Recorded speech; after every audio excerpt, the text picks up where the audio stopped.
우리나라 노인 빈곤율이 OECD 국가 중 압도적으로 1위라는 이야기는 이제 많이 들어보셨을 겁니다. 열심히 젊은 날 가족들을 위해 열심히 앞만 보고 달려왔으나 은퇴 후 노인이 되면 몸도 마음도 아프지만 가난과도 싸워야 하는 아주 힘든 나날들을 보내야 하는 노인들이 많다는 사실이 참으로 마음이 무겁고 안타깝습니다. 누구보다 열심히 살아온 시간이란 걸 알기에 더욱 마음이 아픕니다. 평균 수명은 늘어가고 이제 100세 시대다. 아니다. 재수 없으면 120세까지 산다는 이야기도 나오는 마당에 노년이 되어 먹고 살기 힘들어하는 분들이 날이 갈수록 늘고 있다는 겁니다. 이렇게 된 이유를 굳이 찾자면 잘못된 사회복지나 시스템에 가장 큰 문제점이 있겠지만 개개인의 잘못도 없다고는 할 수 없을 겁니다. 노후 준비를 해야 한다고 하면 아직 너무나 먼 미래처럼 느껴지거나 설마 뭐라도 해서 먹고 살지 않겠나 하는 안일한 생각으로 또는 가족을 먹여 살리고 아이들 교육비에 너무 오른 집값에 자녀 결혼자금이나 사업자금 등을 대는 등 당장 눈앞에 닥친 현실적인 이유로 나의 노후에 대한 대비는 미루는 경우가 허다합니다. 물론 그런 경우에 지난날 왜 노후 준비에 소홀했었는지 후회하지 않는 사람은 거의 없겠지만 다 늙어서 후회한들 지나간 세월은 다시 돌이킬 수 없다는 것을 다시 한번 기억하시면 좋겠습니다. 그러나 늦었다고 생각할 때가 가장 빠른 시기라는 말도 있듯이 지난 세월을 후회만 하고 포기하지 마시고 지금부터라도 할 수 있는 작은 일부터 하나씩 해결해 나가야 합니다. 인생의 최고 전성기를 보내고 있는 60대들의 99%가 후회하는 것에 대한 기사가 보도된 적이 있습니다. 남들도 다 그저 그렇게 술에 물 탄 듯, 물에 술 탄 듯 살아가는 게 인생이라고 그냥 넘기지 말고 두 번 다시 후회하지 않는 멋진 인생을 살아가려면 인생 선배들의 이야기를 귀담아 들을 필요가 있습니다. 그래서 내가 무언가 부족했던 것들이 있다면 오늘부터라도 고치거나 노력해서 삶의 활력을 불어넣어야 합니다. 오늘은 인생 선배들이 들려주는 후회 없는 인생을 살아가기 위한 6가지 방법을 소개하겠습니다. 영상 끝까지 시청하시고 주위의 소중한 분들께도 영상 공유하시면 더욱 많은 분들이 도움을 얻으실 수 있을 겁니다. 첫 번째는 감정적으로 돈을 소비하지 않는 것입니다. 젊어서 노후에 대한 대비를 전혀 하지 않고 감정적으로 돈을 소비하는 분들이 꽤나 많습니다. 앞서 얘기했듯이 우리나라 노인 빈곤율을 높이는 가장 큰 원인이 되기도 합니다. 여기서 말하는 감정적으로 돈을 소비하는 것은 다음의 경우에 해당합니다. 예를 들어 나이든 자신을 돌보기보다 젊은 자식들을 걱정하며 이것저것 너무 많은 것을 지원하거나 성인이 된 자식들을 안쓰럽게 생각해 기죽지 말라고 결혼 비용이나 사업자금 등을 대주는 경우를 말합니다. 이렇게 나의 노후보다 자식에 대한 감정이 앞서 내가 노후에 쓸 돈을 자식에게 모두 써버리는 것입니다. 이 밖에도 아주 친했던 친구가 금전적으로 힘들다고 털어놓았을 때 마음이 약해져 돈을 빌려준다거나 대부분 사람에게 느끼는 감정적인 마음으로 인해 내가 아닌 다른 사람을 위해 돈을 소비하게 되는 경우입니다. 하지만 이것은 결코 바람직한 행동이 아닙니다. 가장 중요한 것은 본인이 노후에 자녀에게 도움을 받지 않을 정도의 재산은 남겨두고 그러고도 도와줄 형편이 된다면 도움을 주는 것은 괜찮습니다. 자녀들은 성인이 된 후에 절대 부모님의 인생을 책임져 주지 못합니다. 믿고 의지했던 오래된 친구들도 마찬가지입니다. 돈을 버는 것도 중요하지만 어떻게 관리하냐 하는 것은 더욱 중요합니다. 지금은 물질적으로 부족하지 않고 풍요로운 삶을 누리는 것 같아도 잘못된 선택으로 한순간에 물거품처럼 사라지기도 하는 것이 바로 돈입니다. 그러니 돈을 사용하는 것에 있어 신중에 신중을 기해야 합니다. 노후에 가장 필요한 것을 묻는다면 누구나 경제력을 꼽을 것입니다. 그만큼 경제력은 행복한 노후를 보내는데 가장 큰 요인이라는 것에 누구나 고개를 끄덕일 것입니다. 제가 자주 말씀드리는 이야기이지만 가장 중요한 것은 남이 아니라 바로 자기 자신입니다. 자신을 가장 소중하게 생각하고 자신을 사랑할 줄 알아야 남도 돌볼 힘이 남게 됩니다. 자신을 돌보지 않고 남을 위해 사는 인생은 결코 행복할 수 없습니다. 그것이 나도 사랑하고 배우자나 자식이나 친구들도 사랑하는 단 하나의 길입니다. 요즘 유행하는 욜로나 소확행도 물론 좋겠지만 나이 들어서 비참해지기 싫다면 젊었을 때 미리 돈을 아끼고 저축해 은퇴 이후에 길어진 삶을 철저히 준비해야 합니다. 두 번째는 남은 여생을 즐겁게 살아갈 건강을 유지해야 합니다. 인생을 사는 게 너무 힘들다며 스트레스를 술이나 담배 등으로 자신의 몸을 혹사시키시는 분들도 계신데요. 나는 인생 굵고 짧게 살겠다고 쉽게 말씀하시는 분들도 계십니다. 그러나 중요한 사실은 짧게 사는 것도 마음처럼 쉽지가 않다는 것입니다. 어제까지 멀쩡하게 살다가 조용하게 세상과 이별하는 일이 좀처럼 일어나기 쉽지 않다는 겁니다. 우리에게 일어날 확률이 높은 현실은 각종 성인병이나 치매, 암 등 무서운 질병에 걸린 채 오래도록 병상에 누워서 지내야 할 수도 있다는 것입니다. 본인은 고통 속에 하루하루를 살아야 하고 가족들은 간병하느라 힘들고 모아놓은 재산은 치료비로 다 써도 모자란 지경에까지 이르면 그때 가서야 내가 왜 그때 가족들의 말을 듣지 않고 내 마음대로 살았을까 후회한다는 겁니다. 더 무서운 현실은 아무리 후회해봤자 시간은 되돌릴 수 없다는 것입니다. 그러니 자신의 몸을 아끼고 사랑해야 합니다.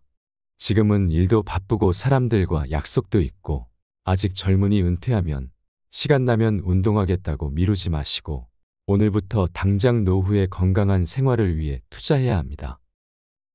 세 번째, 나이 들어도 배움을 절대 멈추지 마세요. 마음과 머리에 새로운 것들을 채워넣지 않는다면 남들에게 내뱉는 말은 고리타분한 옛날 이야기일 뿐이며 생각마저 편협해지기 마련입니다. 그러다 보면 어느새 내 인생은 왜 뜻대로 되지 않느냐며 불평불만만 늘어놓는 인생이 될 수 있습니다. 배움으로 이끄는 호기심을 잃지 않아야 합니다. 어릴 때를 한번 생각해 보세요. 길을 걷다 만나는 개미 한 마리만 보더라도 얼마나 많은 호기심으로 가득 찼었는지를 말입니다. 그러다 성인이 되고 어느샌가 호기심보다 해야 할 업무나 책임감에 어릴 적 호기심은 온데간데 없고 스트레스와 화만 쌓는 인생으로 바뀌었을 겁니다. 어린아이의 특징 중 가장 큰 것이 바로 호기심입니다. 나이 들면 당연히 호기심은 사라지는 거 아니냐고 생각할 수 있지만 절대 그렇지 않습니다. 호기심은 나이와 무관합니다. 나이 들수록 여전히 호기심을 간직하며 하고 싶거나 배우고 싶은 것이 있다면 하나씩 해나가는 것이 매우 중요합니다. 호기심을 간직하면 맑고 총명한 눈빛을 잃어버리지 않게 되고 하루하루 생기 있는 일상을 살아갈 수 있습니다. 그러면 잠자리에 들 때 눈을 떠 맞이할 내일에 대한 기대가 있고 설렘을 잃지 않게 됩니다. 네 번째, 평생 즐길 수 있는 취미를 만들어야 합니다. WTO에서는 18세부터 64세까지를 청년, 65세부터 79세까지를 장년, 80세에서 99세까지를 노년으로 구분한다고 합니다. 이 영상을 보는 많은 분들은 아직 청년이거나 이제 막 청년이 지났을 것입니다. 이렇게 우리는 아직 젊기 때문에 마음만 먹고 도전한다면 무엇이든 배울 수 있습니다. 사실 나이 들수록 친구를 더 많이 만들기보다는 오히려 친구는 정리하는 것이 좋습니다. 노후의 시간은 하루하루가 너무 소중하기 때문에 친구와 많은 시간을 보내기보다 건강관리, 취미생활, 전문 공부 등의 시간을 더욱 쏟는 것이 좋습니다. 제가 아시는 분은 어렸을 적 가난해 배움의 끈이 짧았던 것이 평생의 한이라고 하시며 은퇴 후 열심히 영어를 공부하고 있습니다. 이렇게 무언가 하나씩 배워나가는 것 자체가 즐겁다며 하루하루가 너무 행복하다고 늘 웃으며 이야기하십니다. 은퇴 후 무료한 일상에 허무하다거나 지루한 하루를 보내지 않고 즐거운 인생을 살아나가기 위해서는 평생 즐길 수 있는 취미 하나쯤 만들어 두는 것이 도움이 됩니다. 은퇴하면 시간도 많으니 그때 가서 무엇이든 하지 않겠나 생각하지 마시고 은퇴 전이시라면 지금부터 내가 무엇을 좋아하는지 생각해 보시고 조금씩 준비하시는 것이 좋습니다. 왜냐하면 은퇴 후 갑자기 무엇을 시작해 볼까 생각하면 돈도 물론 중요하겠지만 무엇부터 해야 할지 내가 무엇을 좋아하는지 모르겠다는 분들이 너무 많습니다. 평생 가족을 위해 일만 해온 우리나라 사람들은 자신이 정말 무엇을 좋아하는지, 무엇을 잘하는지 모르시는 분들이 많다고 합니다. 그렇게 시간을 헛되이 흘려보내기엔 정말 아까운 노년의 시간입니다. 그리고 은퇴를 하고 나이를 먹게 되면 체력이 생각보다 받쳐주지 않을 수도 있습니다. 그러니 오늘 하고 싶은 일이 있다면 오늘 당장 작은 것부터라도 실천해 보시는 것이 중요합니다. 5번째, 글 쓰는 습관을 들이면 좋습니다. 글쓰기는 공감 능력을 향상시키고 상처를 치유해주고 상상력을 키워주며 생각을 정리해주기 때문에 나이 들어서도 계속할 수 있는 더없이 좋은 활동입니다. 더욱이 나이 들어서도 글쓰기를 해야 하는 이유는 성찰을 할 수 있기 때문인데요. 남들이 내가 쓴 글을 읽으면 어쩌나 싶어서 또는 나는 글쓰기는 잘 못하는데 해본 적도 없는데 하며 글을 쓰는 일에 부담을 느끼시는 분들이 계실 겁니다. 그러나 그런 생각은 전혀 하실 필요가 없습니다. 나이 들어 쓰는 글쓰기는 남에게 보여주기 위한 글쓰기가 아닙니다. 내가 쓴 글을 내가 읽는 것이므로 한 줄 정도 쓰는 것부터 하시면 됩니다. 글쓰기를 시작하면 남들이 써놓은 글을 읽을 때도 새롭게 보이고 좋은 표현이나 글귀들도 눈에 들어오기 시작할 겁니다. 그러니 부담은 내려놓으시고 현재 내 마음 상태라든지 오늘 있었던 일들을 일기처럼 짧게 쓰는 것부터 하신다면 나만의 발자취를 남길 수 있고 자주 생각하는 습관도 생겨 나이 들어 가장 걱정되는 치매 예방에도 도움이 된다고 하니 꼭 실천해 보시기 바랍니다. 6번째, 새로운 도전 앞에 머뭇거리지 않아야 합니다.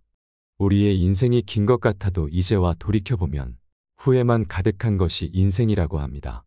젊은 나를 돌아보면 그때 왜 그것을 하지 못했는지, 그때 그랬어야 했는데 라고 후회하는 일들이 많습니다.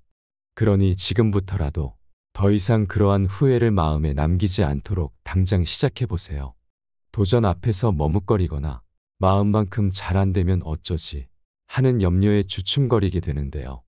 그러나 이제는 시간도 충분하고 그동안 마음에만 간직하고 있었던 소중한 것들을 이제는 간직만 하지 마시고 꺼내어 실행에 옮겨야 할 때입니다. 이번에는 무조건 해보겠다, 해내고야 말겠다는 굳은 의지만 꺾지 않는다면 충분히 하실 수 있습니다. 그리고 이번에는 돈을 아끼지 마세요. 그동안 왜 돈을 그렇게나 열심히 아끼고 아껴서 모았나요? 지금이 바로 그 돈을 사용할 때입니다. 인생 선배들이 한결같이 말하는 것입니다. 경험을 사는 일에 절대 돈을 아끼지 말라고 말입니다. 그러니 이제는 도전하거나 여행을 다니는 일에 인색하시면 안 됩니다. 나는 그럴 돈 없다고 하지 마세요. 우리의 인생이 100세 시대라고 합니다. 네, 맞습니다. 어쩌면 축복인지 재앙인지 우리는 모두 100세를 살 수도 있습니다. 그러나 죽음의 그림자가 우리 앞에 언제 나타날지는 아무도 알지 못합니다. 그것이 80세일지, 90세일지, 100세일지 모르니 오늘 할 수 있는 일에 충실하면 그뿐입니다.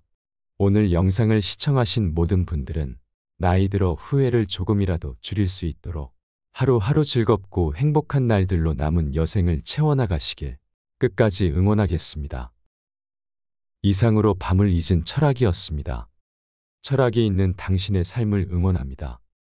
오늘 내용이 도움이 되셨다면 구독과 좋아요 부탁드립니다. 감사합니다.